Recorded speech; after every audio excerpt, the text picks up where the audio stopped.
world that's so seemingly connected, there's a lack of connection. The thoughts that we keep cycling in are limiting our potential, creating all these illusions of separation. You could be surrounded by people who love you and still feel completely alone. Well, the best way to make a change is to identify the source of the issue. Our inner critics. That inner critic begins to separate you from your faith or your belief system. Faith propels you forward toward that which you cannot see, you feel. And it is to help you expand, grow, and elevate. I know that I am part of something so much grander than me, and I desire to connect to that. That's what's guiding me to show up the best way possible. We're on this mission really to help people start to fight back against this negative voice in their head.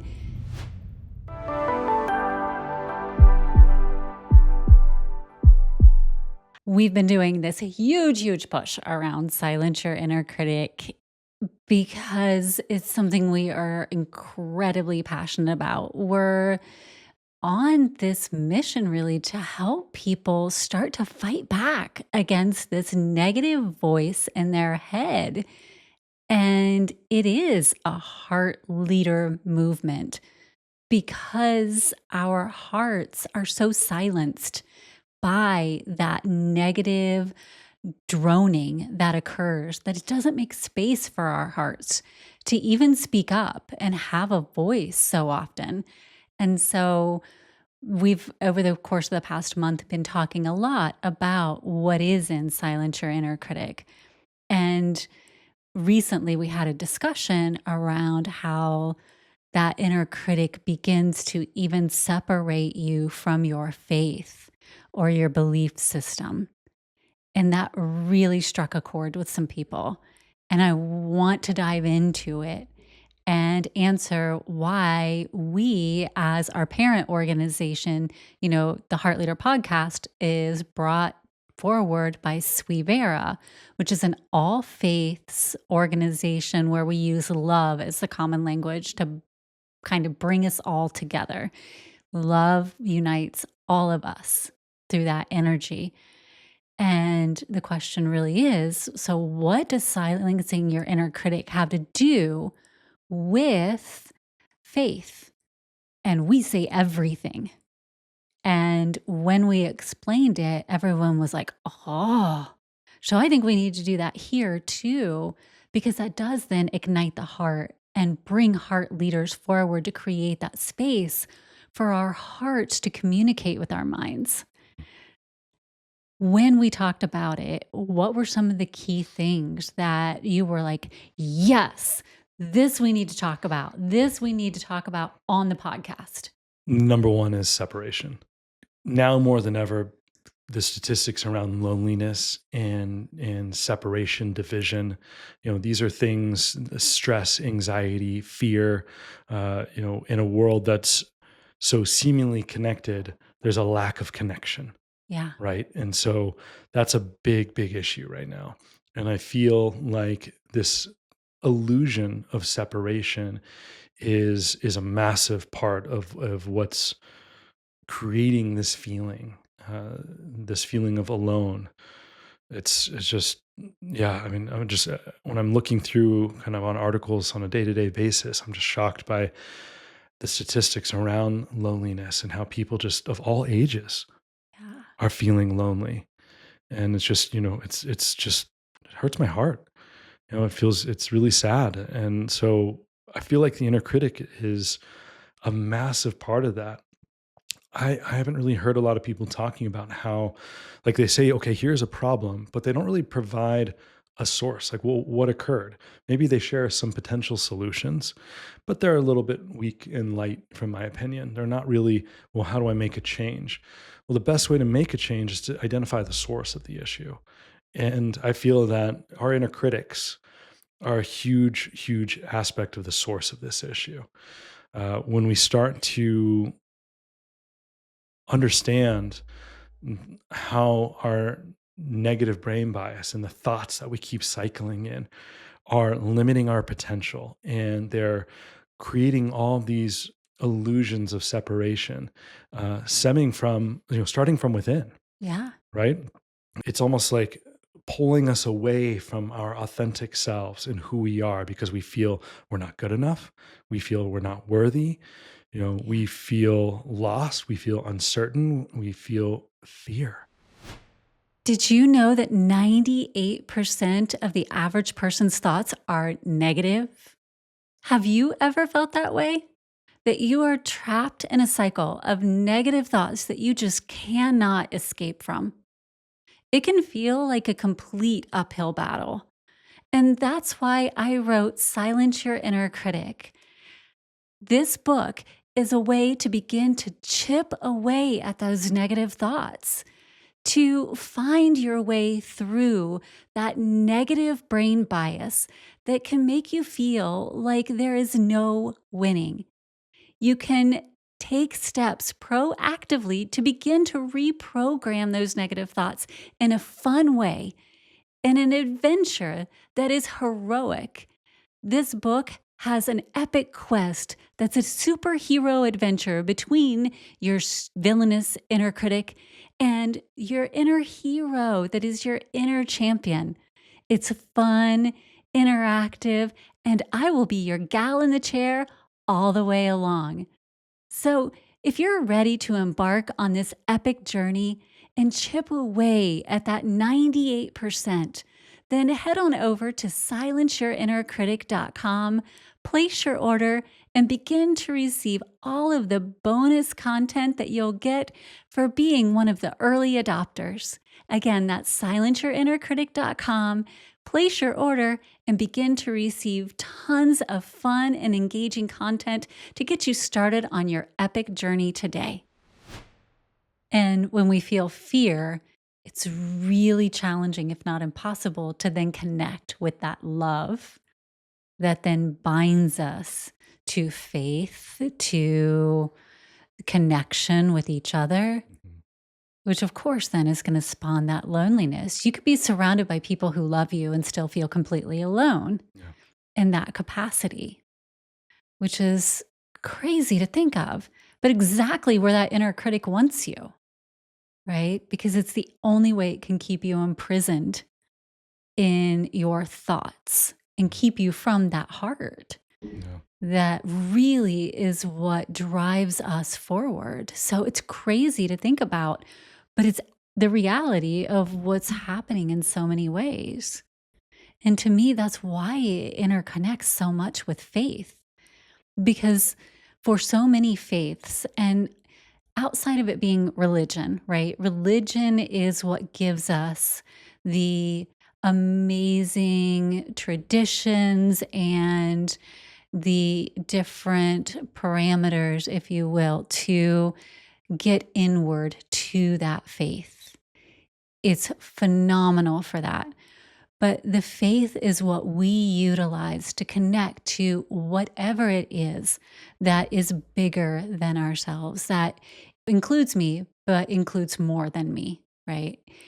So when we are saying, I know that I am part of something so much grander than me, and I desire to connect to that, but I feel isolated from it and removed from it. And now I feel unworthy of it. And I feel unloved by myself and unloved by it, whatever it is. Then of course I can't even begin to process whatever the religion is telling me if I'm taking part in a religion. I can't begin to soak in the fact that others could love me because I can't love myself. So, how could you love me? And of course, how could a God or source or any other being that I would feel is the whole of creation love me? I'm unworthy of that. And so then we begin to shrink away. And there has to be a way to begin to really deprogram that and have what we're calling that inner champion rise up, right? And begin to say, no, I'm not staying in this prison anymore. I'm ready to reconnect with my fellow League of Superheroes and get out there and show other people that we don't have to be in this prison. That was a really great breakdown. 100%. And when there's so much disharmony within ourselves, it's no wonder that there's so much disharmony around us. And a lack of love can create a massive amount of disharmony. And Yes. so when we can really learn how to create a quality relationship with our inner critic, knowing that our inner critic is not our authentic voice. Yes. It's arguably, I feel, it's our egoic voice. Yeah. And so if we can start to recognize that, just like anything, when we bring intention and purpose and we create a relationship and a bond and a connection, then it will yield a better result. And so, if we can listen to that egoic voice, knowing that the ego, the voice of the ego, is not who we are, nor does it define who we are, but it's an active participant helping us understand who we are and who we aren't.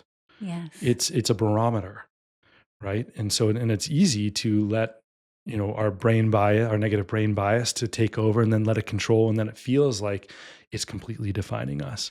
But when we can pull back and recognize that, you know I can have a quality relationship with my ego. It doesn't mean it's an under ego. It doesn't mean it's an over ego. It means it's a balanced ego. It's one that supports me to be the greatest version, the grandest vision of who I am. And from that, I can learn. I can effectively silence the ego, the inner critic, when it's being too loud, and just straight mean. Yes. Just like maybe a friend, like if a friend was there and just saying all these mean things, like would you like, you might start to say like, "Hey, that's no, stop! Like that's You're not just cool. being You're mean. just Just being mean." stop it. Yeah, Yeah. versus being constructive, Yes. right? There's a point where it can be constructive and you can say, oh, okay, I'm going to allow a little bit here because, I don't want to get in my own way and I don't want to have blinders on, but I don't want it to be so much criticism that it's debilitating. And then I feel like there's stages as well of our inner critic when you talk about the ego, right? I feel like the ego and the inner critic pair together as supervillains to come after you. And likewise, Dark side and Steppenwolf. exactly, exactly. And we have to realize that because we may break through that first layer of realizing like, okay, now I love myself and I'm embracing the fact that I can soak things in and accept love. And that may cause us, and I've taken part in this, so I'm speaking from an experiential aspect, right? Um, that may cause us to embrace a religion or a faith. Now, didn't cross into this behavior, but I witnessed it all around me. So you step into the religion, and suddenly you begin to say, well, this is the only way.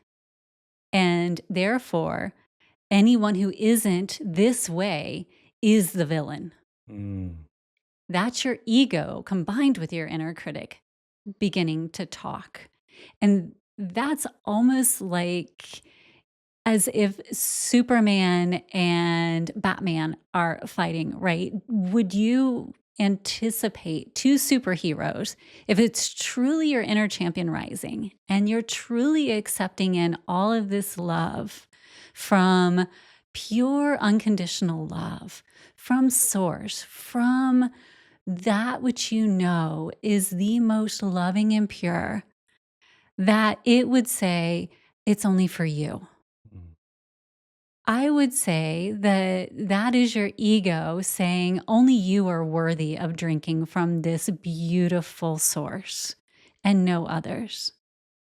I'm not judging. I'm just saying that we have to take a step back then and say, what is this? What is the source of where this is truly coming from? mhm, Is it truly coming from that which is all loving, all pure, and that which is my true faith? Or is this coming through my ego filter, disguised, that master of disguise, disguised as my inner champion, playing field with my inner critic, attempting to make me say that, oh, now I'm on the road of the inner champion. So therefore, you're not, because you're not doing what I'm doing. No, all superheroes take different paths. All different heroes have different journeys. And all superheroes honor the journey of the others. And with faith, we need to begin to honor every respective superhero's journey so that we can learn from them. So if you look at the Justice League, if you look at the Avengers, they learn from each other. They grow from each other. They don't attempt to duplicate each other's superpowers. They get stronger together and they learn from each other. Mm. And that's what we have the opportunity to do when we look at these all faiths or multi faith organizations that are bringing these rich religious traditions and non religious traditions together as a faith based and using love as the common language to say, how can I learn from you? How can you learn from me? And how can we make love, which is what we're looking at as source or God, as our heart, and not let ego and the inner critic pair up and be shape shifting crazy people and take over our life? Does that make sense? That makes a ton of sense, especially if whatever a lot of these religions and even people who have faith but maybe don't connect with a specific religion still feel there's a um, grander design. Yeah. So whether that's a consciousness, whether that's a being like a god, or multiple gods, or maybe an energy, a connection, or there are plenty of people who don't believe that there is a grand design in any way, shape, or form, that it's Chaos just theory, chaos, which is which is beautiful all too. fine either way, there's a lot of different options.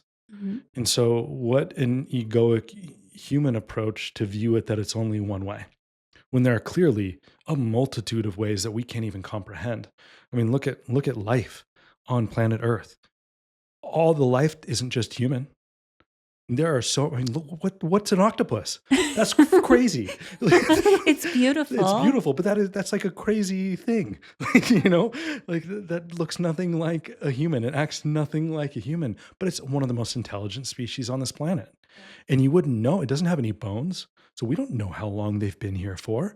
Like, you can't find fossilized octopi bones. Like, that's not there. Like, Not that you I'm know, aware of, no, but I don't, again, we don't know. Maybe yeah. there are and we just haven't found them. No, but yeah, I mean, they don't have bones, right? So it's just like Yeah. they're just so they could have been here for much longer than humans ever were, right? Yeah. And so it's like we put this cap and this limitation that there's only one way, and that intelligence is only human, or this way is the way, when there's Yes. clearly, I mean, the world, the universe, I don't want to limit to the world. The universe as a whole is constantly telling us, no, there are so many ways. I mean, how many times in over the last 100 years in science alone have we said, "Oh, this is how we can explain it," and then later on, it's just like, "Oh no, that's just a small piece of a much bigger puzzle that we just can't even comprehend." And so, if we got to start listening to that. Like, the universe is constantly telling us that, Yeah. and so we live in a constant state of juxtaposition, and we can let the ego and the inner critic control our behaviors and limit our potential through our belief system. Or we can say, hey, I choose to believe something because it resonates with me, and it Yes. helps me create a foundation in which I can connect with the world around me from the inside to the out. And through that, I respect all different approaches. And I know that none of us have the answer, and that's okay. But I feel that the way that or what I believe helps me become the greatest vision of the grandest version of who I am. And Great. isn't that the purpose of faith? Yeah, I would feel so. For me, it is the defining purpose of faith because faith isn't something you can prove. Right. That's the point of faith. So, why have faith then? Faith propels you forward toward that which you cannot see, you feel, and it is to help you expand, grow, and elevate, even though you know you may never prove or fully to the fullest experience that which you have faith in. Mm. I can't prove my faith, but I feel it to the depths of my being. It is my truth. And I'm okay that I can't prove it. I can feel it. I can connect with it. And it is the very thing that drives me to be the grandest version of the greatest vision of myself, which is love embodied in action, in purpose, in every single thing that I do in every moment. And I mess up. But when I mess up, then, because my inner critic gets in there, and of course, yeah, um, How does it go again? yeah. That's kind of what it sounds like in my head when it happens, I'm telling you. Um, and then I have to love myself enough and the people around me too. When I make a mistake, own it and own it fully and learn from it. And that's the beauty of, again, having faith. Now, regardless of how I choose to incorporate that, whether it is through a religious doctrine, whether it is through agnostic atheism, that's mine personally. Like, that is not for me to prove to anyone or to force upon anyone. That is a personal decision and a personal expression. And if I am curious about other options, that too is a personal choice. And it should be a personal choice. And that's where your inner critic can get in and begin to say, no, it's not. No, it's not. But ultimately, what I would offer, and everyone again gets to make the choice. If I'm saying that to you and you're saying, no, it's not, okay, that's still a personal choice you're making. Mhm. Your personal choice is to say, it's not my personal choice, Mhm. which is kind of a mind bend, right? But you're still making the personal choice to give up that choice, right? Yeah. Either way, you are making a personal choice. Choice inception. Yeah. It's a choice within a choice. But you have to be willing to understand that your inner critic is going to keep you in that loop of thinking that you are not capable of making that choice. Mhm. It is only when you let go of that inner critic holding you captive and saying that you're not capable of making that choice. Now, I have zero issue if someone says, look, my family is, this is a family connection and choice that we have made for generations. I was born into this belief, into this religion, and it is so important to us. I honor that with all of my being. And I am not saying that you should choose something different, not even a little bit. But it is still a personal choice that you are making to honor that tradition and to honor that religion. And by knowing that you're making that choice, you can then begin to ask, why is this religion important to me? And how does it uplift my faith? Am I just going through the motions because my family told me to? Or is there something I can gain from this?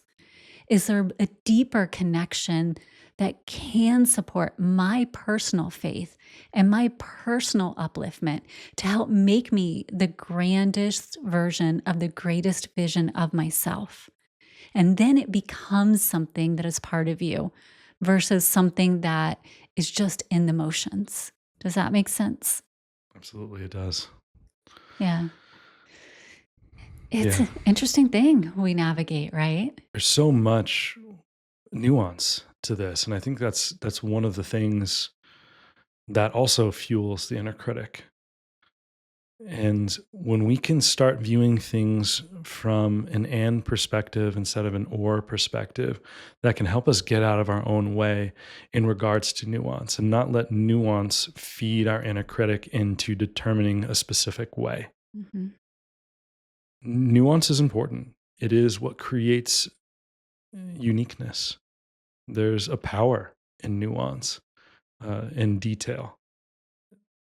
If there's this really great quote, and I'm so sorry because I don't know who said it, because I'm terrible at that. But Okay. it's I think just we're gonna give you the yes, title of quote butcher, yes, but it's awesome because you bring the best parts of the quote forward, so it's awesome. yeah. This isn't a Michael Scott quote, but it is. It is a good one. It is. Um, if we're all thinking the same way, then none of us are thinking. Yes, It's a it's really, really great awesome. quote, and it makes a ton of sense. And so, at some point, we have to realize that us having different thoughts around things it is the beauty, that is the nuance that helps us. It's like if we can view every single person and every single thought and every single experience as a mirror, then that's one of the most then we are in a life of abundance. We are in a life of abundance of opportunity to become the greatest version of ourselves because everyone around us is mirroring back what we can choose and what's possible. And then we can choose through that beautiful empowerment to embody that at any level. And then we're mirroring back to the entire world around us. Yes. That's that idea of being independently dependent. And so, I mean, if like that to me is something to really believe in, right? Because it's like you can actually it's here. You can see it. You Yeah. can feel it. You can experience it. And I know faith is kind of the next level of that. But what a beautiful way to take what you can't prove and breathe that into that experience so other people can understand another thing that's possible. Like what you believe in might inspire someone beyond what they knew they were capable of. What's wrong with that? Yeah. Right? That's phenomenal. And for me, like just like faith, like we can't prove love. Like you can't like I know you love me and I feel that in my heart and I think it and I know it. But like, if I say I love you more and you say no, I love you more, it's like, well, we can't how do we prove that? How do we know? And Yes. so the truth and that to me is that connection to faith is like there to some degree we have to be willing to get out of our heads into our heart and trust that knowing, trust that feeling, and realize that that's what's guiding me to show up the best way possible. And if that's the case, and like for us, it's love is that key. Yeah. Uh, I don't know a better thing to believe in than that. And then there's nuance of how we express that in the different belief systems, religions, politics, government. I mean, there's so businesses, friendships. These are all nuances. These are all details that kind of fall into place when we have that deeper understanding. But I think that what you said is a very important thing, which is having the deeper understanding. Mm, Because one of the things, I mean, the inner critic has so many weapons at its disposal, right? We have so many counter weapons at our disposal too. But one of the things that it does so well is it prevents you from kind of feeling into those deeper questions, right?